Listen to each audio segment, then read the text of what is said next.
Hello, YouTubers. Hey, my name is Jerry, and I need your help obtaining the attention of Mr. Scott Bell, CEO of General Motors Canada.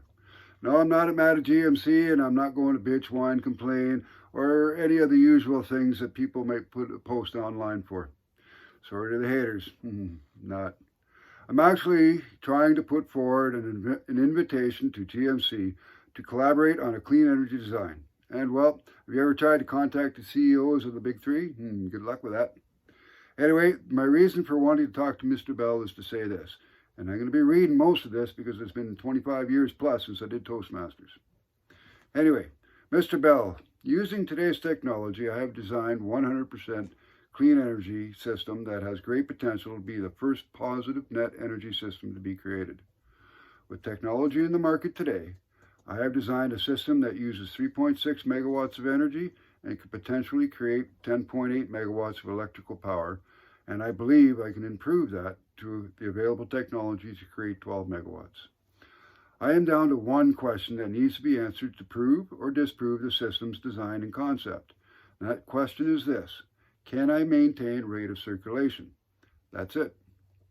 If I'm able to maintain the correct rate of the design as the design calls for, then I have successfully designed the first positive net energy system that operates on and produces 100% clean energy. Now, if that rate is achieved, then this is what one 12-pack NEST will do. And NEST stands for Positive Net Energy Systems Terminal. One 12-pack NEST will create positive 325 megawatts per hour of clean energy for a return of using 135 megawatts to run the system. Now, before you turn this off thinking this is impossible, flight was impossible until two brothers put a propeller and a motor on a wood and fabric framework and be the first to prove that flight is possible. We are now intergalactic travelers with the two Voyagers. I believe I have assembled the right framework and motor, so to speak. So why am I trying to get your attention regarding an energy design?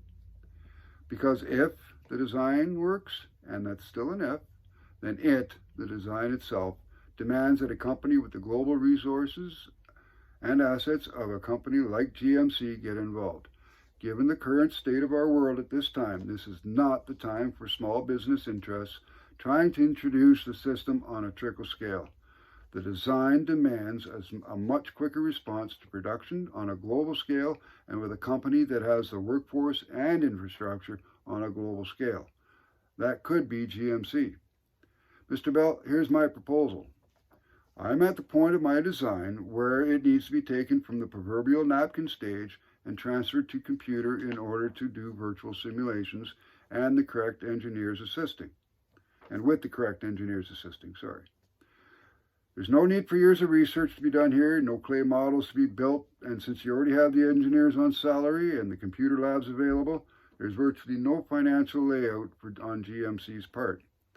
We would just be working on proving the design's capability and feasibility. 2 to 3 days of computer work at most, maybe, and I can explain the system to your engineers in 15 minutes. Now let's discuss the potential system, how this potential system can save GMC financially. The average cost of 1 megawatt of electrical energy in Ontario is around $90. That's derived from the two phases of costs according to time of use. Now, a 12-pack NEST operates or creates 325 megawatts per hour, and at $90 per hour, that equals $29,250 in cost. Multiply that by 24 hours, you get $702,000 in costs per day. Now, if you multiply that by 365 days, I hope you're sitting for this, $256,230,000 annually is your cost, or savings if you have this system and it works.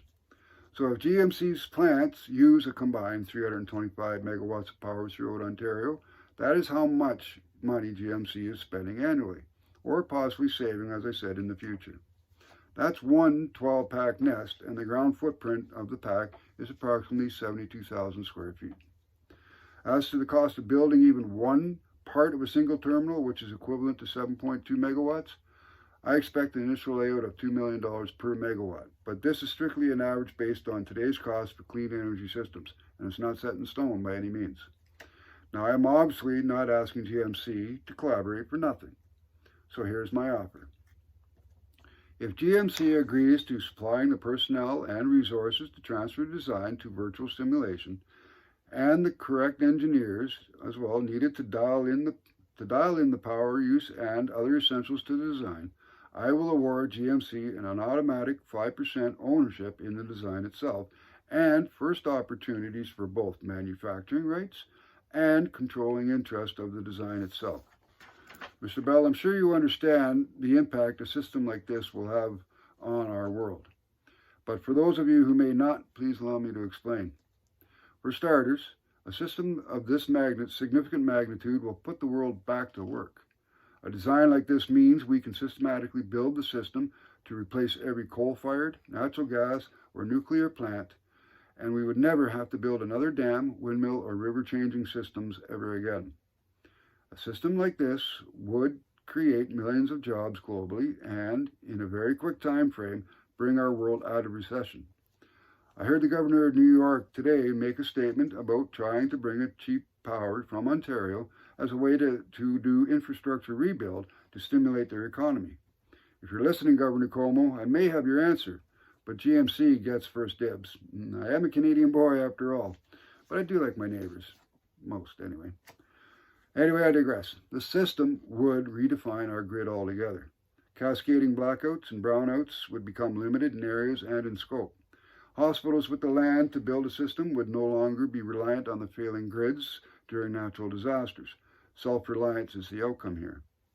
From powering desalination plants and pumping the clean water to arid areas for agriculture, or for replenishing our depleting underground aquifers throughout North America and elsewhere.